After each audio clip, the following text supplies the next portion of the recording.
In this sport, you don't wait for judges to decide your fate. TenexToken puts you in control. Stake instantly, speculate discreetly, and keep your moves private. TenexToken. Play smart, play discreet.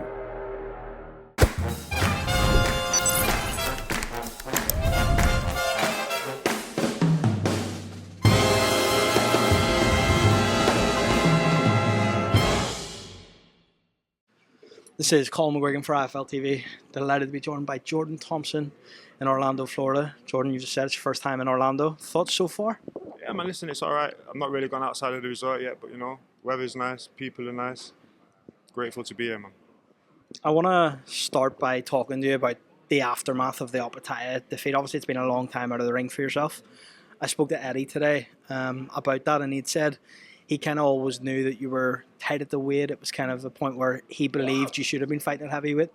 How hard was that defeat to take at the time? Obviously, you've had a bit of time to think about it now. Listen, man, defeat's always hard, man. When you're a winner at heart, and when you ain't never been in any sort of game in your life to just make up the numbers. I'm a competitive freak. I want to win, and no matter what I'm doing, I want to win. You know what I'm trying to say? So, listen, every defeat's tough, but what don't break you makes you. And at the end of the day, like you mentioned, like you touched on, we always knew heavyweight was an option. It wasn't even for the fight before, the Luke Watkins fight. I was in discussions after that fight because, again, IBF, rehydration clause. Listen, it was horrible, but I ain't never been one for excuses. I think boxing's a bit guilty of that as well, where it kind of offers you the platform to like offer up excuses and reasons as to why you didn't win the fight. I ain't never been one of them, so it was something that I just had to, take accountability where I could. But again, man, charge it to the game. It happens. I got beat by the better guy on the night. We keep it moving. We keep pressing forward. What's next? That was always what was there for me, and it was inevitable. It's not like I've moved up from cruiserweight to heavyweight. I've been a heavyweight for a minute. That's just stopped making cruiserweight. Like the size I am now, whatever. I don't know what I'm going to weigh in at, but whatever I weigh in at, this is the size I've been walking around in between the last two camps. I ain't done no massive weird transformation. I've been a heavyweight that was making cruiserweight, so that's all that's happened, man. And again, like more than anything, I'm just grateful to be back. You know what I'm saying? We live and we learn. We learn from the loss, and we make it a lesson. And listen, man, it's just a blessing to be a great opportunity, great fight to be in, which poses some real good things after. But you know what I'm saying? Like we locked in on the fight and on the task in hand. Come Saturday night, everyone's going to see that. Listen, man, new and improved. You got beat by one of the greats of this generation in terms of the cruiserweight division, so there's nothing to be ashamed of in that, and you're kind of accountable enough to say that you took the loss and that's it and you've moved on. In terms of what this can do for your career, Eddie spoke about a top 5 opportunity with the WBA. That's remarkable if you were to get this win on Saturday night. Does that add extra to you and to what this means on Saturday night for Jordan Thompson? Yeah, for sure, man, for sure. But we ain't looking too much into that. That was more what might have persuaded me to take this fight out of the few that were offered to me. This was the toughest fight out of the ones that they offered me. But I'm one of them. I thought, well, listen, I ain't gonna go fight a journeyman, and I ain't gonna go fight a knockover and whatnot after that layoff. I'm not that sort of individual, and you know what I'm saying. Thompsons, we never get it easy, man. So when I came into the game, I knew we weren't gonna get no silver spoon or mummy cuddled into the sport. We're gonna have to take them risks and we're gonna prosper. Boxing is my trap. This is the thing. That's why I'm so grateful, because the life that I've gone through to get to the point where I'm at. There was no amateur pedigree, there was no Olympics, I've never done amazing with tickets, even though shout out to all the people that came out last time to the last fight, it was a madness. But I was never going to get blessed with certain opportunities that other fighters might get blessed with. Listen, I came up on not even the white collar scene, I came up on the unlicensed scene. I was doing everything. I was doing whatever I could just to get some money at the time, you know what I'm saying, because life was hard.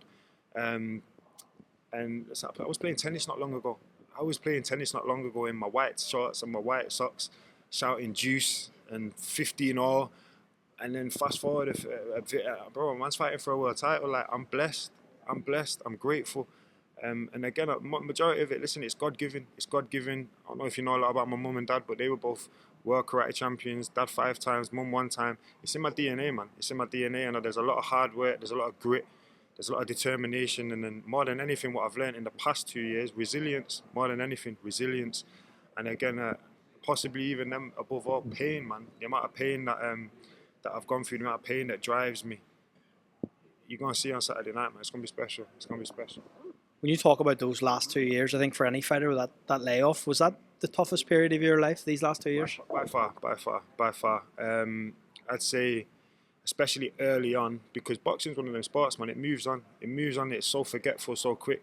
So yeah, it was tough at the start.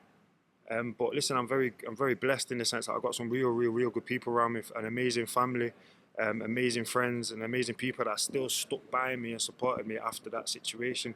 And I think more than anything, it was a time where, when people forget you a lot, it was a chance for me to remember myself, remember who I am, remember where I came from, remember my why, remember the pain. You know what I'm saying? So it was almost funny in some, not funny, it was almost interesting, intriguing in some aspects, where it took me back down a path similar to the path which kind of got me into boxing. Them similar sort of pain, the similar sort of thoughts, the similar sort of feelings, them similar demons, which I actually made friends with. We chat all the time now. You know what I'm trying to say? So listen, man, more than anything, I'm grateful because it gave me a chance to express gratitude. But again, man, even this opportunity, like, you got people and their opinions are, he's up against the wall, he's feeding him to you can't feed a man like me to the wolves, bro. I took this fight. This is the fight I took. I could have took an easier fight. I could have gone a different route. Ain't no feeding me to the wolves, bro. Like, I'm big dog. There's no feeding me to the wolves. I'm just a man that believes in himself. I'm a man that believes in my capabilities. And I'm going to go out there and we're going to roll the dice. It is a roll of the dice, but it's an educated one. You know what I'm trying to say? So, blessing for the opportunity. I'm going to go out there. I'm going to make the most of it. Before I let you go, you say new and improved Jordan Thompson. Can you tell me what we can see from you on Saturday night? Eddie talked about your explosive power. He talked about the fact he believes you can end this in one punch on Saturday night. Do you believe you can? No, that's a fact. That's a very well-known fact on the circuit. If you know, you know. And speed kills. Speed kills. Speed is power. Everyone talking about the weight and the this and the that. It don't really matter about my weight. I think the most devastating puncher of recent times is Deontay Wilder. I don't know. You tell me, innit? What did he weigh in at in the majority of his fights? Nothing about the weight. Listen, it's just about the speed, the intent behind the punches, and my intent behind my punches will be very clear come Saturday night. The speed is a non-negotiable. It's a prerequisite. It's something that I've been blessed with. And again, it's got to be artistic. There's got to be a method behind the punches. It ain't gonna be reckless. That's why I've got a team who believes in me. I believe in my team, and we've come up with a very good plan. And we're gonna go out there. We're gonna execute it.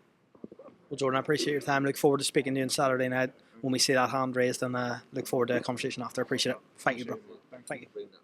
In this sport, you don't wait for judges to decide your fate. TenexToken puts you in control. Stake instantly, speculate discreetly, and keep your moves private. TenexToken. Play smart, play discreet.